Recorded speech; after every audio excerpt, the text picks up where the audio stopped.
এবার ভাগ্য খুলে যাবে আপনার। যদি আপনার কাছে এই ই শ্রম কার্ড থাকে তাহলে আপনার জন্য বিরাট বড় খুশির খবর।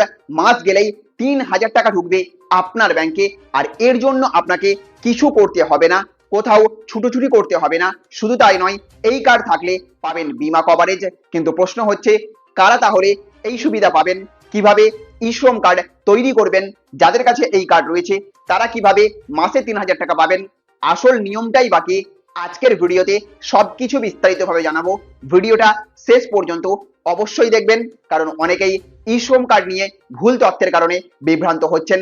আর ভিডিওটি শুরু করার আগে একটা লাইক করে দেবেন, বেশি বেশি করে শেয়ার করে দেবেন। চ্যানেলে নতুন হয়ে থাকলে অবশ্যই চ্যানেলটিকে সাবস্ক্রাইব করে বেল আইকনটিকে অন করে রেখে দেবেন। তো বন্ধুরা, প্রথমেই একটা বিষয় পরিষ্কার করে দিই, ই শ্রম কার্ড মূলত দেশের অসংগঠিত ক্ষেত্রের শ্রমিকদের জন্য তৈরি করা হয়েছে। যেমন নির্মাণ শ্রমিক, কৃষি শ্রমিক, রিক্সা চালক, গৃহকর্মী, দিনমজুর, ছোট দোকানের কর্মচারী সহ আরো অনেকেই এই কার্ড করতে পারবেন। এখন অনেকেই সোশ্যাল মিডিয়ায় শুনছেন ই শ্রম কার্ড থাকলেই নাকি প্রতি মাসে 3,000 টাকা ব্যাংকে চলে আসে, কিন্তু আসল বিষয়টা সেটা নয়। ই শ্রম কার্ড নিজে থেকে মাসে 3,000 টাকা দেয় না, তবে এই কার্ড থাকলে সরকার পরিচালিত বিভিন্ন সামাজিক সুরক্ষা প্রকল্পে যুক্ত হওয়া অনেক সহজ হয়ে যায়। বিশেষ করে যদি আপনি যোগ্য হন এবং সংশ্লিষ্ট পেনশন প্রকল্পে নাম নথিভুক্ত করেন, তাহলে 60 বছর বয়সের পর প্রতি মাসে 3,000 টাকা পর্যন্ত পেনশন পাবেন।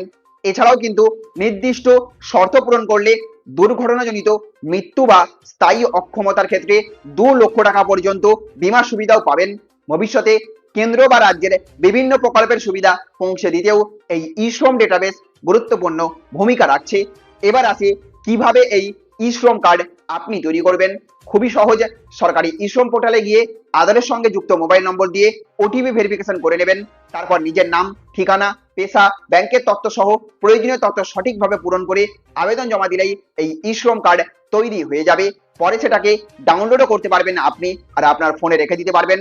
তবে আবেদন করার সময় অবশ্যই আধার কার্ড এবং ব্যাংকের তথ্য ঠিকঠাক ভাবে দেবেন, কারণ ভুল তথ্য থাকলে ভবিষ্যতে বিভিন্ন সরকারি সুবিধা পেতে আপনার সমস্যা হতে পারে। তাই আপনি যদি অসংগঠিত ক্ষেত্রের শ্রমিক হয়ে থাকেন এবং এখনো ই শ্রম কার্ড না করে থাকেন, তাহলে সরকারি নিয়ম মেনে যত দ্রুত সম্ভব আবেদন করার বিষয়টি ভেবে দেখতে পারেন। তো বন্ধুরা, আপনাদের বা আপনাদের পরিবারের কারোর কি ই শ্রম কার্ড আছে? কমেন্ট করে অবশ্যই জানাবেন। ভিডিওটি যদি ভালো লেগে থাকে তাহলে একটা লাইক করে দেবেন, বেশি বেশি করে ভিডিওটিকে শেয়ার করবেন। চ্যানেলে আপনি নতুন হয়ে থাকলে চ্যানেলটিকে সাবস্ক্রাইব করে রাখবেন। ভালো থাকবেন, সুস্থ থাকবেন। Thank you friends, thank you for watching.